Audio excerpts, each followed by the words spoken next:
Bonjour mesdames et messieurs, vous êtes dans le 13h sur RTI 1, bienvenue. Voici les titres de votre journal. La 8e session annuelle du Conseil national de lutte contre le sida a eu lieu hier jeudi à la primature en présence du vice-président Daniel Kablan-Duncan. La prévalence du sida a baissé, mais l'État entend quand même accélérer la réponse pour la réalisation des 90-90-90 d'ici 2020. Les perspectives pour 2019-2020 ont été définies. Le Premier ministre Amadou Gon Coulibaly a également animé hier jeudi une conférence de presse pour faire le bilan relatif à l'évolution économique de la Côte d'Ivoire, la politique sociale du gouvernement.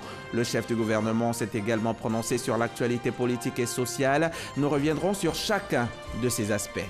Le Conseil de sécurité de l'ONU se rend au Mali et au Burkina Faso jusqu'à dimanche. Une visite à l'initiative de la France, de l'Allemagne et de la Côte d'Ivoire. Au menu des discussions, la mise en œuvre de l'accord de paix et la lutte antiterroriste dans un contexte d'expansion de la menace, notamment au Burkina Faso. On va ouvrir ce journal avec cette heureuse nouvelle. La prévalence du sida a baissé. Elle est passée de 4,7% en 2005 à 2,5% en 2018. La 8e session annuelle du Conseil national de lutte contre le sida a eu lieu hier jeudi à la primature en présence du vice-président Daniel Kablan-Duncan et du Premier ministre Amadou Gon Coulibaly. Le ministre de la Santé, par ailleurs secrétaire exécutif du Conseil, a présenté le point de l'état d'avancement pour l'atteinte des objectifs de la réponse nationale au sida. De 3,7% en 2012 à 2,5% en 2018, la prévalence du VIH en population générale en Côte d'Ivoire est en baisse. La revue à mi-parcours du plan stratégique national 2016-2020, qui vise les objectifs 3x90, a eu lieu lors de la 8e session annuelle du Conseil national de lutte contre le sida. Le bilan de 2018 a été exposé par le ministre de la Santé et de l'Hygiène publique. Concernant le premier 90, en fin 2018, ce sont 61% des PV-VIH qui connaissent leur statut sérologique pour une cible de 80%. On n'a pas atteint les objectifs. Mais concernant le deuxième 90, ce sont 84% PV-VIH connaissant leur statut sérologique qui ont été mis sous traitement ARV pour une cible de 68%. Donc là-bas, nous l'avons largement atteint. Concernant le troisième 90, ce sont 77% de ceux qui sont sous traitement ARV qui ont une charge virale supprimée pour une cible de 82%. Là encore, des efforts restent à faire. Dans le domaine de la prévention de la transmission mère-enfant du VIH, nous sommes passés de 1,6% en 2015 à 0,83% en 2018 chez les femmes enceintes et de 4,6% en 2015 à 2,6% en 2018 chez les enfants exposés au VIH. Ces résultats significatifs ont été obtenus grâce à l'implication de la Première Dame, ambassadrice spéciale de l'ONU-SIDA pour la lutte contre le VIH pédiatrique et pour la prévention de la transmission mère-enfant du VIH. En perspective pour l'année 2019, l'apport d'une contribution financière nationale plus substantielle pour prendre le relais des financements extérieurs a été évoqué. À ce titre, le Fonds national de lutte contre le sida vient de porter à notre connaissance que dans le cadre d'imposition de 100 francs sur les timbres pour un certain nombre d'actes administratifs dans 9 communes d'Abidjan, et il a pu mobiliser de 2017 à 2018 un montant de 21 965 150 francs. Par ailleurs, comme convenu, si ce projet reçoit l'adhésion de tous sur le territoire, notamment au niveau des communes, sur le territoire ivoirien, dans plusieurs secteurs publics, autres éléments, il permettrait de mobiliser environ 6 milliards 180 millions de francs CFA par an. Cela permettra de financer les activités sectorielles de lutte contre le sida. D'ores et déjà, Son Excellence, Monsieur le Président de la République, a autorisé la mise à disposition de 5 milliards de francs CFA pour 2019 dans le cadre du programme social du gouvernement. Les recommandations faites par les acteurs de la lutte contre le sida réunis ce jour, la mise en place d'un système d'alerte précoce en vue de prévenir les ruptures d'ARV, la gratuité de la diffusion des messages d'information et de sensibilisation sur le sida à travers les médias d'État. Je fonde le profond espoir que cette section sera fructueuse pour l'avancée de la lutte contre la pandémie du VIH-Sida dans notre pays. Un conseil de gouvernement dédié à la question de la lutte contre le sida devrait bientôt se tenir. Avant de poursuivre ce journal, cette information. Le Premier ministre Amadou Gon Coulibaly a lancé ce vendredi les travaux du pont de Cocody, un projet qui s'inscrit dans le cadre du projet de sauvegarde et de valorisation de la baie de Cocody et de la lagune Ébrié. Ce pont va relier les communes du Plateau et de Cocody. Il va coûter 77,5 milliards de francs CFA.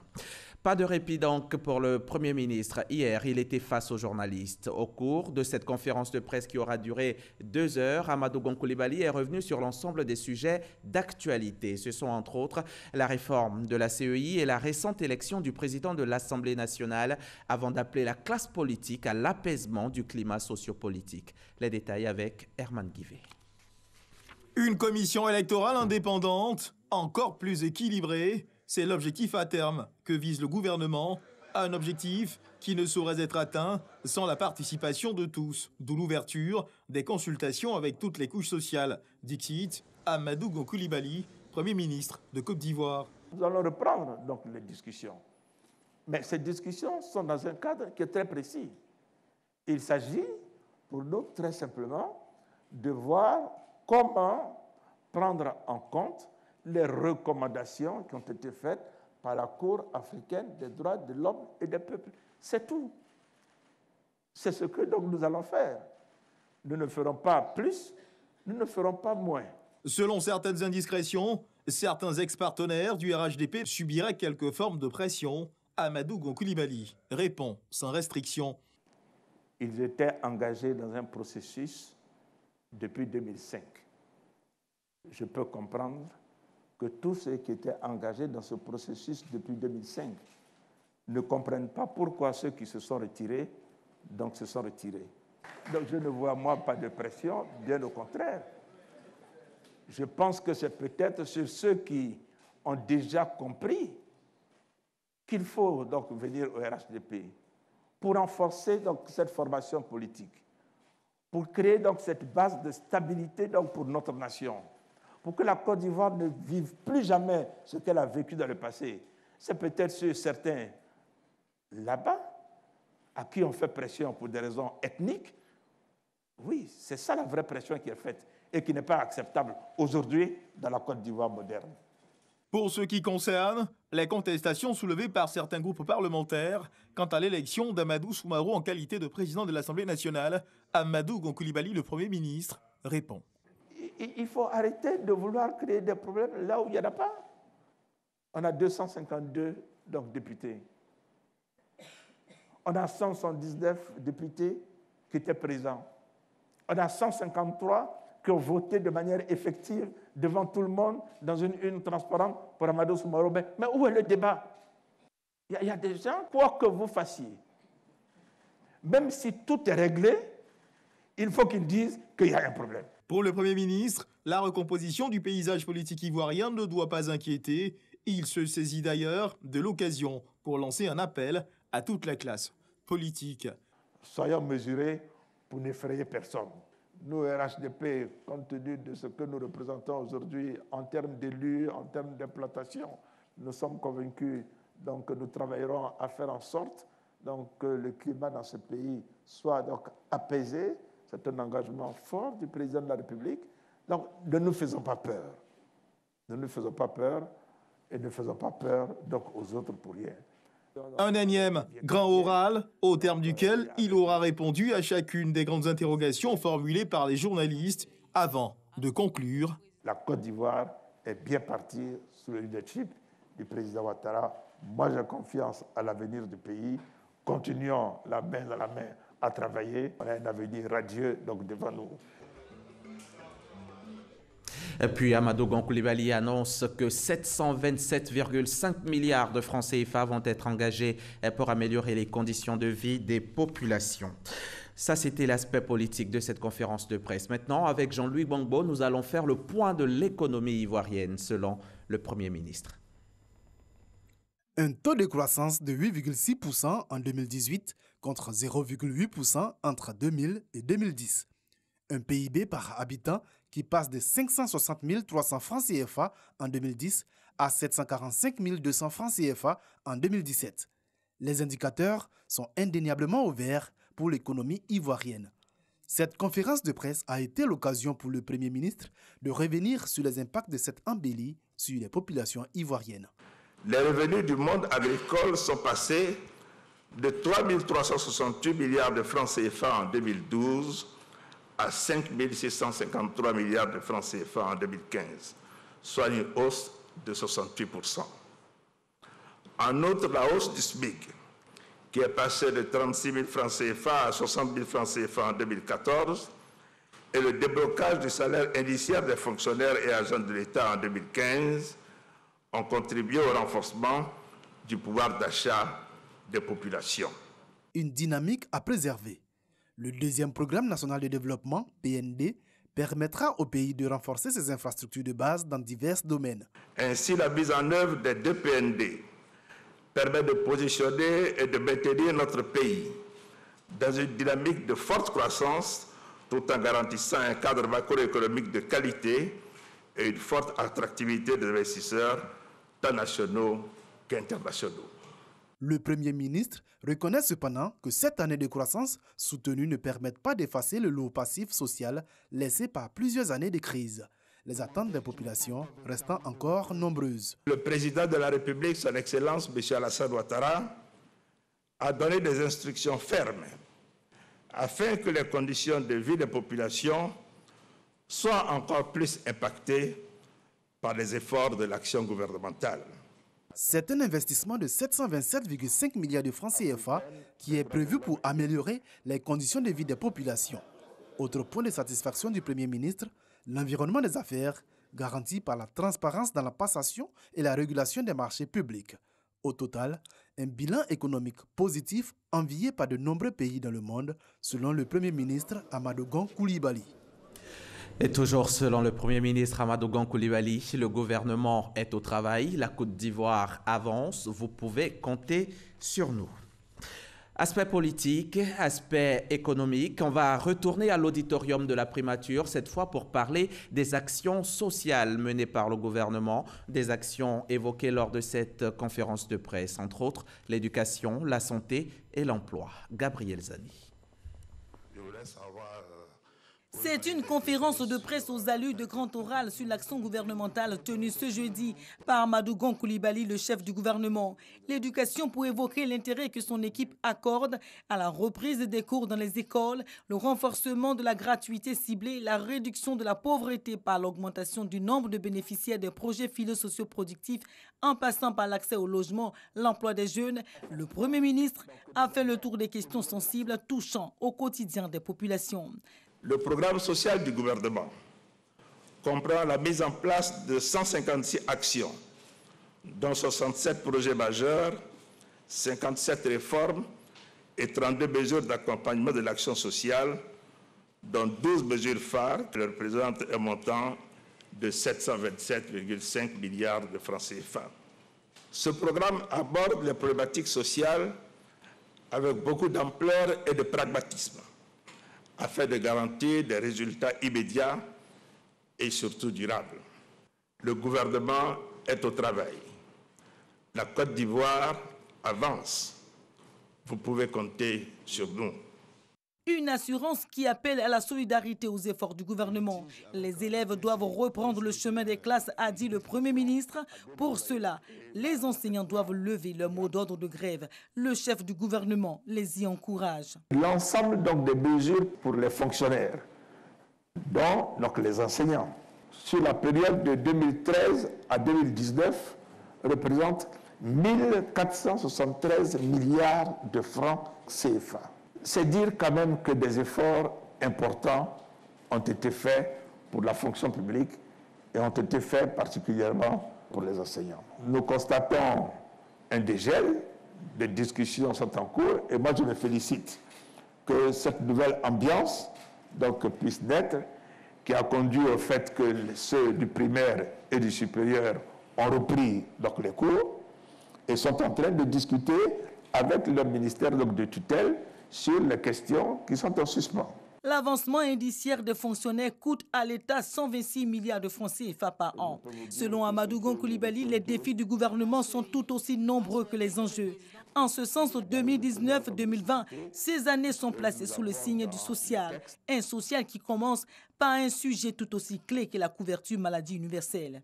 Je prends donc l'engagement que nous pouvons donc tenir le délai du 1er octobre 2019 pour lancer la couverture maladie universelle. Je suis sûr qu'à cette date, les 725 centres identifiés pour prendre en charge les malades donc de la CMU seront effectivement réhabilités. Les contrats sont passés, les ressources sont disponibles et le délai que nous avons donné est le délai normal d'exécution des travaux. Dès le mois de juillet, démarrage des cotisations. La couverture maladie universelle pour les plus modestes entrera dans sa phase opérationnelle dès le 1er octobre 2019.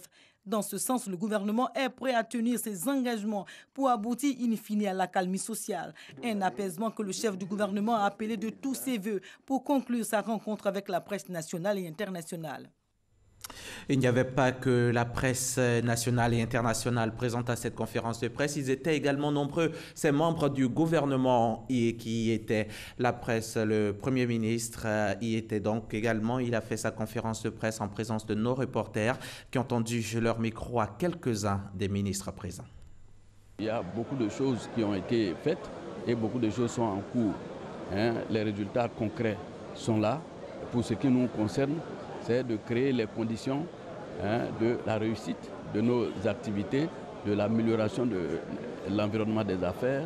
Et nous pouvons dire que d'après tout ce que nous avons entendu et tous les engagements que le Premier ministre aujourd'hui a pris au nom du gouvernement et au nom du chef de l'État, en tout cas, nous sommes convaincus. Donc, disons que j'apprécie à juste titre l'initiative prise par le Premier ministre ivoirien de pouvoir échanger de façon périodique avec les journalistes, ce qui démontre sa volonté de transparence dans la gestion des affaires publiques et de pouvoir donner aux hommes des médias de s'exprimer de façon libre. Parce que nous avons constaté que le débat était ouvert, les journalistes se sont exprimés de façon aisée et cela est très constructif pour le débat économique et le développement pour un pays comme la Côte d'Ivoire. Le Premier ministre a donné des réponses satisfaisantes dans le cadre général de la santé de l'économie ivoirienne, surtout au niveau des tendances de la macroéconomie et les différents indicateurs qui sont au vert.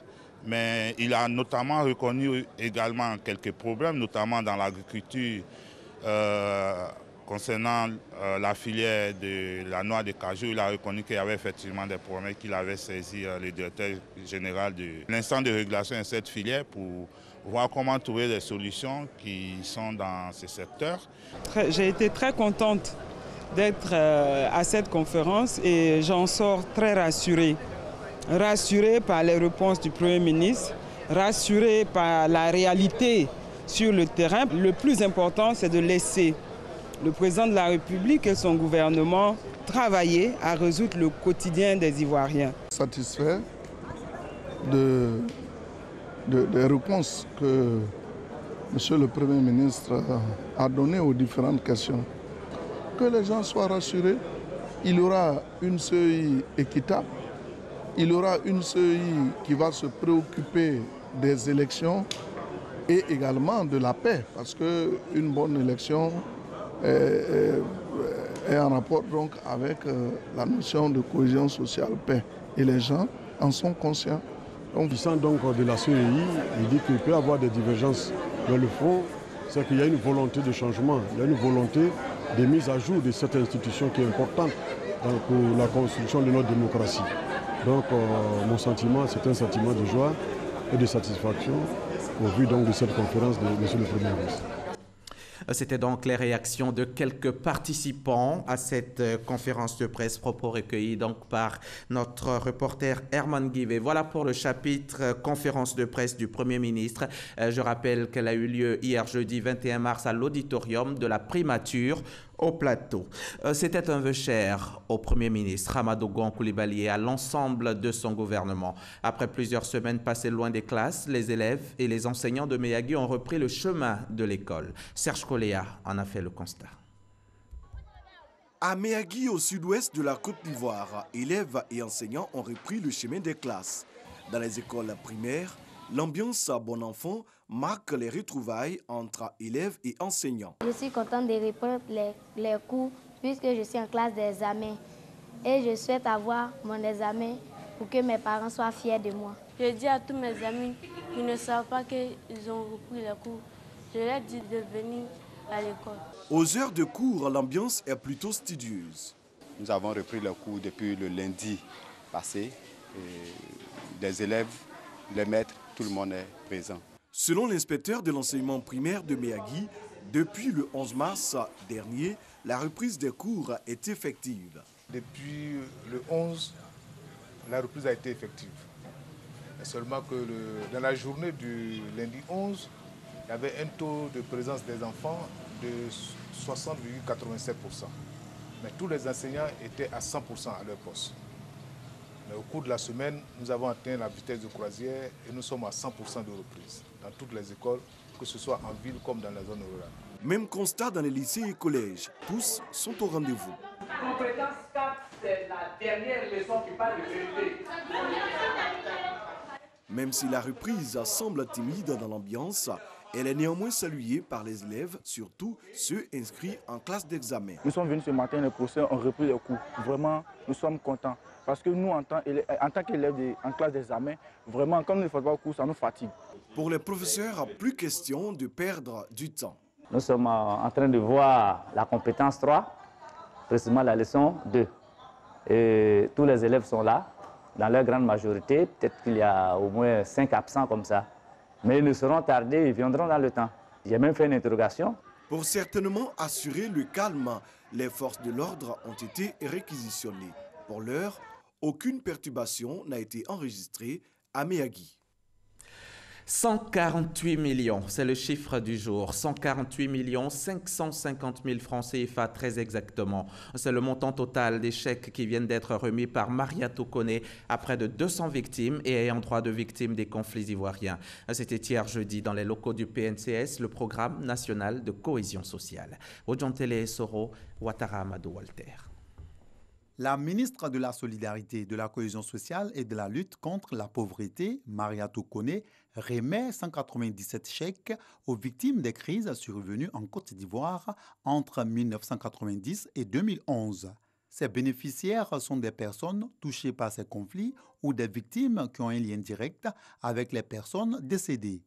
Cette action s'inscrit dans le cadre du Programme national de cohésion sociale instauré en 2012. Un engagement de la politique sociale du président de la République Alassane Ouattara qui s'est matérialisé par le démarrage de la phase pilote en août 2015. Il y a la prise en charge psychologique et médicale des personnes qui sont blessées. Pour les personnes qui sont blessées, vous vous rendez sous la supervision du ministère de la Santé, Dr Den est ici représenté, des structures de santé, mais publiques d'abord, désigné par le ministère de la Santé, et puis sous la supervision donc, de ce ministère-là, si vous avez besoin d'examens biologiques, de radiographie, d'examens médicaux, en fait, tous les examens dont vous avez besoin sont réalisés gratuitement. Sur les 3248 personnes, près de 3000 ont déjà reçu leur chèque. Ça, c'est pour la crise post-électorale. 3 catégories de victimes indemnisées sont prises en compte dans la phase de réparation de ce 21 mars 2019. Les ayants droit des militaires décédés, les ayants droit des civils décédés et les civils blessés. Le montant d'indemnisation des 197 personnes victimes est de 148 550 000 francs CFA. Il comprend 140 millions répartis entre les décédés militaires et civils, respectivement 74 militaires et 66 civils, dont 58 à Abidjan et 8 à l'intérieur du pays, notamment à Yakassé à Tobrou, à Boasso, Soubré, Sakassou, Tumodi, Bouna, Bondoukou. Pour la catégorie des blessés, une enveloppe totale de 8 550 000 francs CFA a été distribuée entre 57 blessés. La journée mondiale de l'eau est une journée internationale instituée par l'ONU, adoptée le 22 février 1993 par l'Assemblée générale des Nations unies. Elle se célèbre le 22 mars de chaque année avec des thèmes différents. L'ONU et ses États membres consacrent cette journée à la mise en œuvre des recommandations des Nations unies, notamment sur les économies d'eau et l'amélioration des conditions d'accès à l'eau potable, qui est reconnue comme un droit fondamental par l'ONU. À l'occasion de cette journée mondiale de l'eau, notre reporter Francis Boifo s'est intéressé à l'utilisation non rationnelle de l'eau potable en Côte d'Ivoire. Le gaspillage coûte à l'État plus de 8 milliards de francs CFA. On regarde. Lycée moderne de Cocody. Après une partie de football, des élèves s'élancent en masse vers une fontaine. Dans cet établissement public, plusieurs robinets ont été installés. Nous avons à notre disposition plusieurs fontaines, ce qui nous aide à ne pas sortir de l'école pendant les heures de cours parce que souvent nous avons cours et puis nous avons soif. Nous descendons directement pour utiliser l'eau. En tout cas, c'est une bonne initiative. Nous remarquons que certains de nos camarades, après avoir utilisé les robinets, ne ferment pas correctement le robinet. Et du coup, il y a de l'eau qui coule et ça, c'est du gaspillage. Gaspillage d'eau potable. Le phénomène touche toutes les structures publiques. C'est par exemple laisser fuir l'eau des robinets ou laisser couler l'eau quand on se brosse les dents. Utiliser la chasse d'eau pour se débarrasser d'un papier mouchoir. Peu importe la manière, le gaspillage d'eau dans les établissements et collectivités influe sur le budget de l'État. Avant 2010, la facture d'eau de l'État était de 10 milliards par an. Bon, bien sûr, l'État a pris le taureau par les cornes en mettant en place un service de dépenses d'eau de l'État qui, dans les actions que ce service continue de mener, a pu faire des économies substantielles qui nous ont permis de payer 8 milliards au lieu de 10 milliards par an.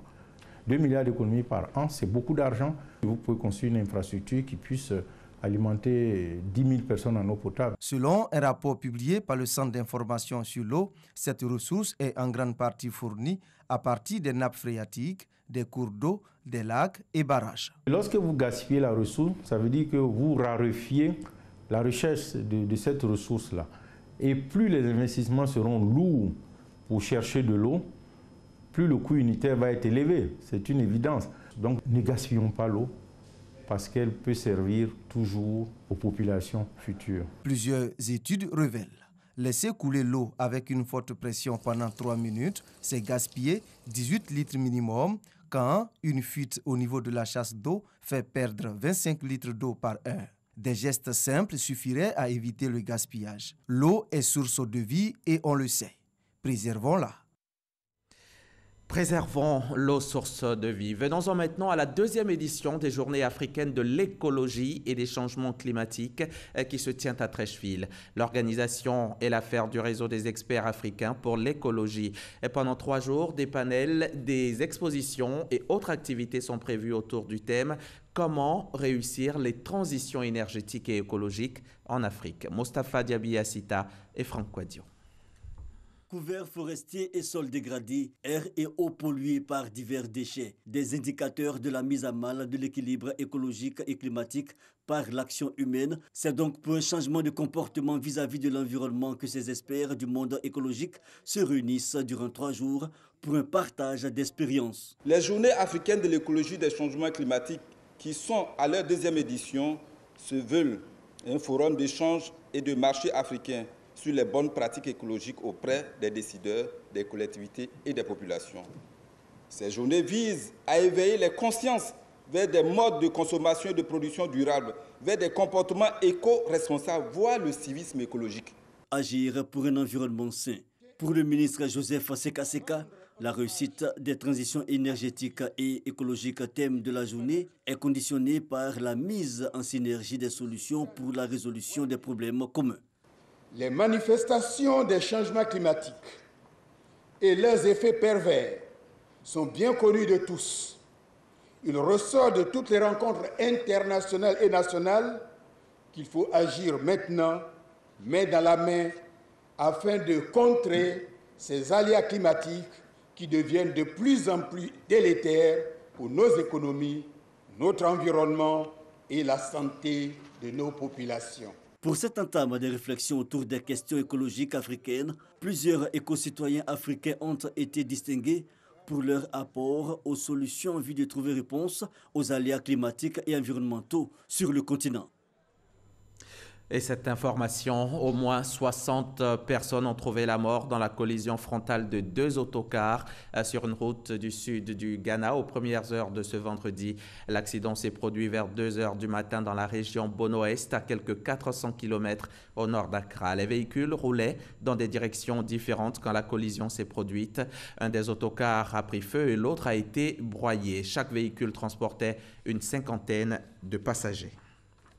Et puis, je vous le disais en titre, le Conseil de sécurité de l'ONU se rend au Mali et au Burkina Faso jusqu'à dimanche. Une visite à l'initiative de la France, de l'Allemagne et de la Côte d'Ivoire. Au menu des discussions, la mise en œuvre de l'accord de paix et la lutte antiterroriste dans un contexte d'expansion de la menace, notamment au Burkina Faso. Et c'est la fin de ce journal. Merci de l'avoir suivi. L'information continue sur RTI 1 et sur rti.ca.